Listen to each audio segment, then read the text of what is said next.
बिस्मिल्लाहिर्रहमानिर्रहीम। अस्सलाम वालेकुम नाज़रीन, मैं सलमान फ़ारूक आपको एक मरतबा फिर खुशामदीद कहता हूँ हमारे चैनल सीकिंग रियलिटी से। नाज़रीन, हमने वीडियो की थी एक इल्म से मुताल्लिक़ जिसका उन्वान था इल्म क्या है। उसमें हमने ये अख़ज़ किया था आखिर में कि हकीकी इल्म वही है जो आपको खालिक हकीकी से आपका ताल्लुक़ कायम कर दे, इंसान को अल्लाह के नज़दीक कर दे। आज हम बात करेंगे इल्म के दो रुखों के बारे में, जिसमें हम जानने की कोशिश करेंगे इल्म ज़ाहिर क्या है और इल्म बातिन क्या है।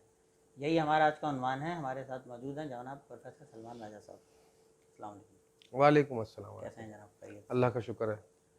सर फरमाइए, हमने लास्ट बात की थी इल्म से मुताल्लिक इल्म क्या है, उसमें आपने काफ़ी डिटेल में एक्सप्लेन किया था।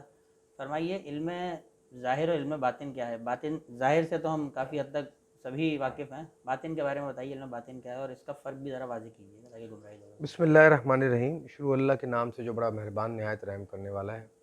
मेरे नज़दीक बेहतरीन कलाम कुरान पाक है और बेहतरीन इंसान रसूल अकरम सल्लल्लाहु अलैहि वसल्लम। सलमान, ये एक बहुत वसी उन्वान है कि जिस पे हम बात करें कि इल्म ज़ाहिर और बातिन क्या है। सबसे पहले तो इल्म की जो वसीपन है, इल्म का जो स्प्रेड है इस वक्त माशरे के अंदर, वो बहुत ज़्यादा है। इस वक्त इल्म बिखरा पड़ा हुआ है और सिर्फ इल्म नहीं, उससे ज़्यादा जानकारी बिखरी पड़ी है।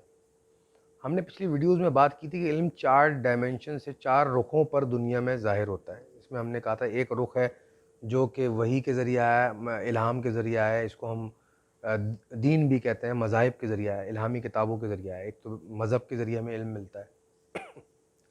दूसरा, हमें साइंस के ज़रिए इल्म मिलता है। ये वो इल्म है जो इंसानी अक़ल ने उजागर किया, अक़ल ने कुदरत के कवानीन को समझ कर जो भी चीज़ें बनाई और उनकी स्टडी की, उनकी ब्रांचेस निकाली, फिर सब ब्रांचेस और उसको डिटेल में स्टडी करते गए। मिसाल के तौर पे पहले इंसान ने इंसानी जिस्म को समझने की कोशिश की, उसको हम एनाटॉमी कहते हैं, ह्यूमन बॉडी की एनाटॉमी कहते हैं। फिर उसके मुख्तलिफ एस्पेक्ट को समझा, जिसमें हम फिर सब ब्रांचेस उसकी बनाते गए। न्यूरोलॉजी एक ब्रांच हो गई, ऑर्थोपैड एक ब्रांच हो गई, गायनी एक ब्रांच हो गई, डेंटिस्ट्री एक ब्रांच हो गई। तो हम उसको फिर फर्दर स्पेशलाइज करते गए। तो एक इल्म जो है हमें मज़हब से मिलता है, एक इल्म जो है हमें साइंस से मिलता है।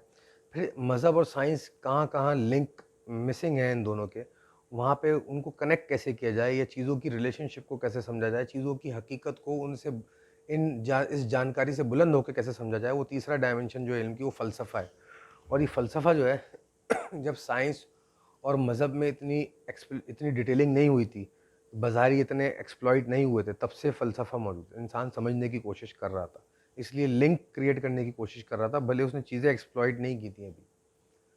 तो इसलिए जो है फ़लसफ़ा बहुत पुराना आपको पाया जाता है, अरस्तू के ज़माने से, अफ़लातून के ज़माने से।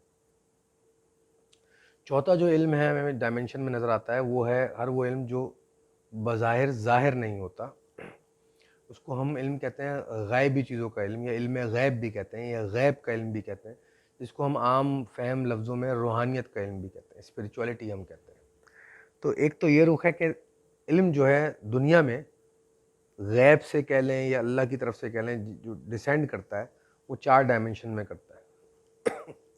अच्छा, इसमें एक ब्रांच और आती है साइंस। अब लोग हमसे सवाल करते हैं जी साइंस में आती है ब्रांच, तो साइंस में तो ये सारे उलूम आते हैं, physics, chemistry, biology, botany, history, civics, mathematics, सारे उलूम आते हैं, 12 ब्रांचेस ऑफ नॉलेज होती हैं।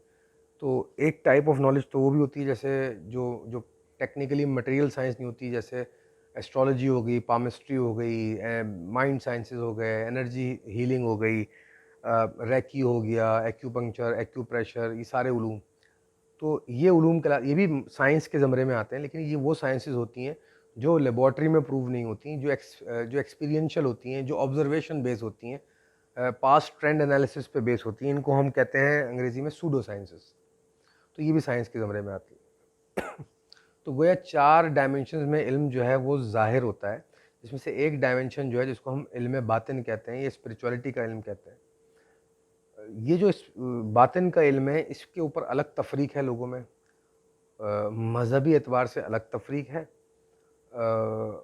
अक़ली एतबार से अलग तफरीक है, और एक्सपीरियंस के एतबार से अलग तफरीक है। मज़हबी एतबार से अलग तफरीक क्या है कि जिस मज़हब को भी आप दुनिया में स्टडी करेंगे, उस मज़हब की जो इल्म ग़ैब है, इल्म बातिन है, वो अलग तरीके से कह लीजिए प्रचार किया जाता है, समझाया जाता है, पढ़ाया जाता है।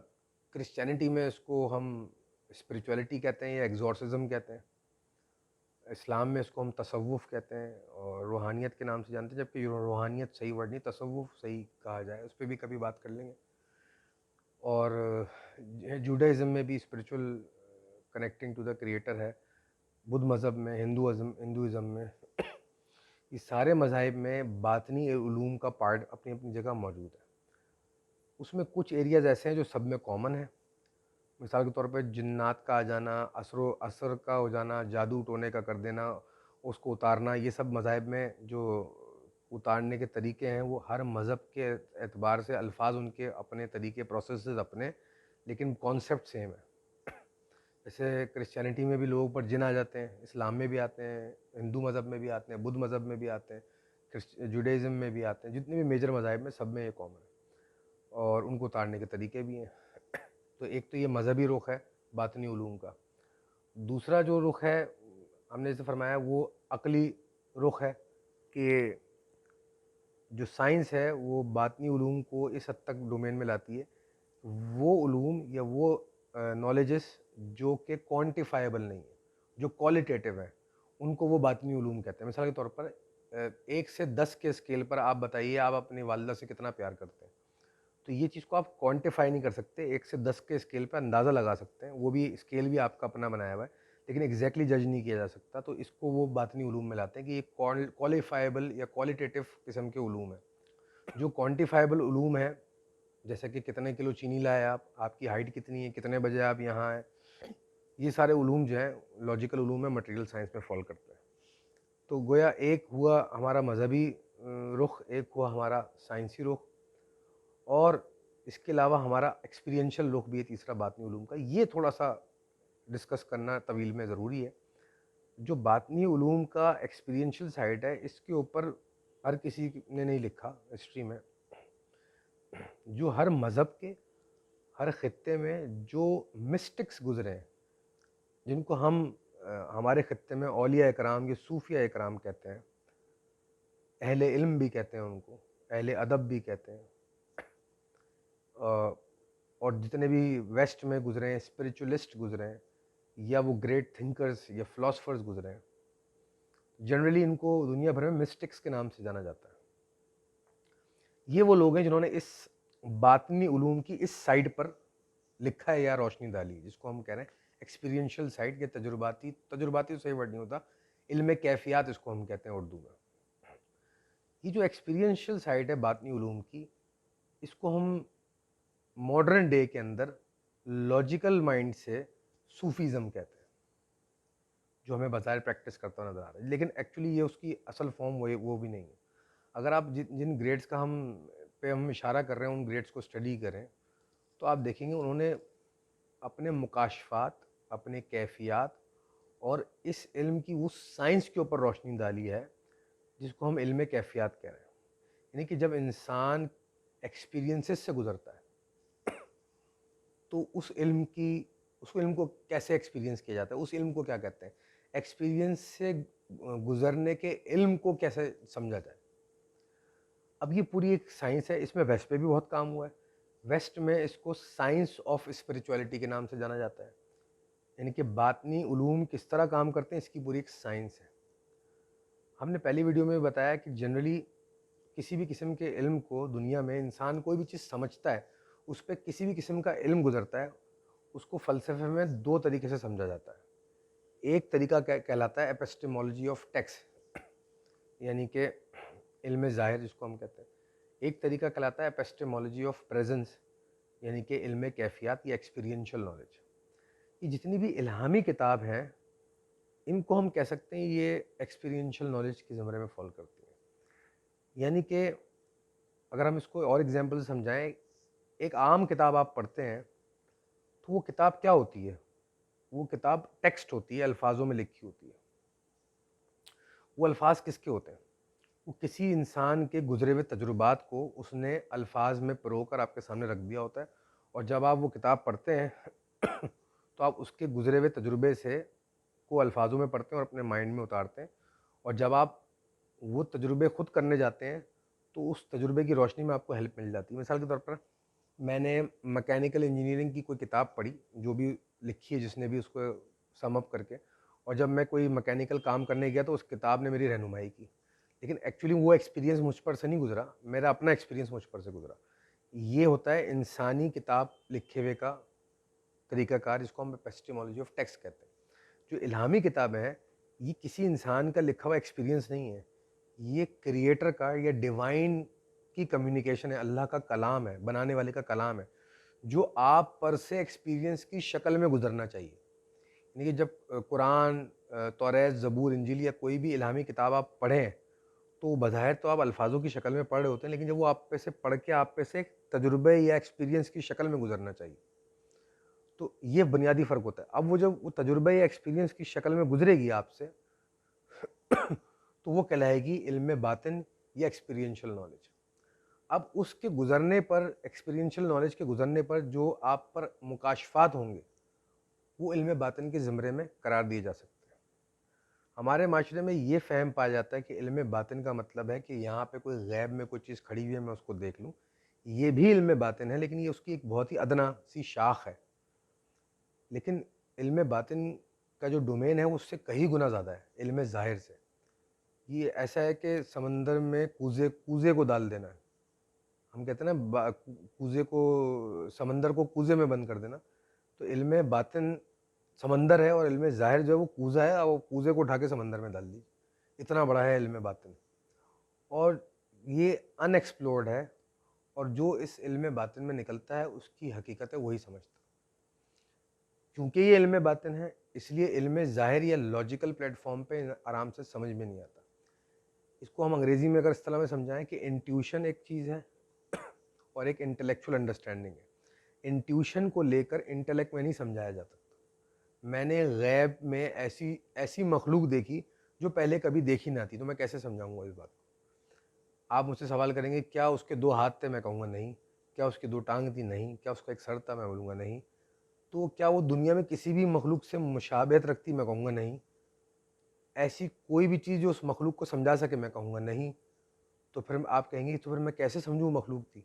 वो क्या मखलूक थी? तो मैं कहूँगा कि यही तो मसला है कि मैंने जो गैब में देखा, वो मैं आपको ज़ाहिर में नहीं समझा सकता, अकल के पैमाने पे नहीं समझा सकता। 5 सेंसेस ग्रैस्प नहीं करेंगे इसको। तो इल्म बातिन जो है ना, हमेशा से इसलिए जो है वो तफरीक में रहा है और उस पे इख्तलाफात रहे हैं। हर किसी ने जो देखा और यहाँ समझाने की कोशिश की, तो वो लोगों को समझ में ना आया, और जो इसके सफ़र करने वाले थे, जिनको हम मिस्टिक्स कह रहे हैं, तो उनको मिस्टिक्स इसलिए कहा जाता था, वो मिस्टिकल होते थे, हैरानकुन होते थे, वो समझ में नहीं आते थे लोगों के। तो ये पूरा एक अलग डोमेन है। रूह का जब उस सफ़र होता है, उस कह लीजिए उस दरिया के अंदर तैरती है रूह, जिसको हम बातिन कह रहे हैं, तो वो पूरा डोमेन ही अलग है। तो दुनिया में आप जिस मज़हब को स्टडी करें, जिस कल्चर को स्टडी करें, उस कल्चर, उस मज़हब में अपने कल्चर और मज़हब को लेकर अपने अपने तरीके का इल्म बातिन मौजूद है। तो जिसको पढ़ने और समझने के लिए बहुत वक्त दरकार है और समझ दरकार है, और जिस पे अल्लाह का करम हो उसी को ये हकीकतें समझ में आए। और मज़हबी तौर पर हमें ये बताया जाता है कि इल्म बातिन अच्छा नहीं होता। कुछ माइंडसेट ये भी पाया जाता है, कुछ माइंडसेट ये भी पाया जाता है कि इल्म बातिन में हर किसी को नहीं जाना चाहिए। ये भी बात अपने रुख पे सही है। अच्छा नहीं होता। इसके जो नेगेटिव रुख भी हैं, यानी कि बातिन के बुरे उलूम भी हैं, शर फैलाने वाले उलूम भी हैं। खैर का ज़ाहिर और बातिन है, तो शर का भी ज़ाहिर और बातिन है। और ये कि कुछ कुछ जगह इसमें जो है वो बाकायदा लेगेसीज़ पाई जाती हैं कि ये उलूम जो है सीना दर सीना ट्रांसफ़र होते हैं। ये उलूम जो हैं ये ट्रेन किए जाते हैं, सिखाए जाते हैं, दिए जाते हैं, ट्रांसफ़र किए जाते हैं, उंडेले जाते हैं। ये मुख्तलिफ़ रुख हैं इन हकीकतों को समझने के। सब में कुछ ना कुछ हकीकत है, लेकिन सब सारी हकीकत नहीं है। हकीकत तो बहुत बुलंद है इससे, और हकीकत का जो आखिरी रुख है वो उसी को मालूम है जिसने ये कायनात तख्लीक दी, जो कि अल्लाह पाक की ज़ात है। तो बहरहाल कोई इंसान भी फ़ाइनल नहीं कह सकता, ना हम फ़ाइनल कह सकते हैं, ना कोई इंसान फ़ाइनल हुआ। जिसने जितना देखा, बातिन को समझा, गैब को समझा, जितने उलूम को समझा, उसने उतना प्रचार किया या अपनी इस्तिताअत के मुताबिक उतना समझाया जितनी उसको तौफ़ीक हुई। और क्योंकि ये इल्म बातिन जो है वो हमने जैसे बताया अकल में समाने वाली चीज़ नहीं, अकल नहीं समझ पाती है, समझा पाती। तो अक्लमंदी भी यही कि इस पे लोग, हर इंसान से गुफ्तगू भी नहीं की जाती। ये भी इसके अदाबों में से एक अदाब। तो इस तरह इल्म बातिन जो है उसका मवाजना किसी हद तक हम कर सकते हैं कि दुनिया में किन किन रुखों पे पाया जाता है। इल्म ज़ाहिर जैसा आपने फरमाया उससे तो वाकिफ़ है, हमने बता भी दिया कि मटेरियल साइंस और जो दीनी इल्म है, शरीयत का इल्म है, दीनी रिचुअल्स हैं, दीन किस तरह चलता है, डूज़ एंड डोंट्स हैं, वो सारा इल्म ज़ाहिर है और हर इंसान पे वाज़ेह है और अक़ल में समाता भी है और हर इंसान उस पे अमल करके अपनी ज़िंदगी बेहतर करने की कोशिश भी करता है और करना भी चाहिए। तो ये इल्म ज़ाहिर और इल्म बातिन का जो लड़ाई है, ये हमेशा से है और इतना कहेंगे कि जिसने समझा, जिसने जाना, जिसने पाया, उसी को ज़र्फ़ मिला और जिसने ना समझा, ना जाना, ना पाया, वो गाफ़िल रहा। तो ना गाफ़िल को बुरा कहिए, ना जानने वाले को बुरा कहिए। इंसान अमल वो करे जिससे या बात वो करे जिससे शर ना फैले। उम्मीद है लोगों में इस गुफ्तगू से गुमराही दूर हुई हो और शर फैलने के बजाय खैर फैले। बहुत बहुत शुक्रिया प्रोफेसर साहब।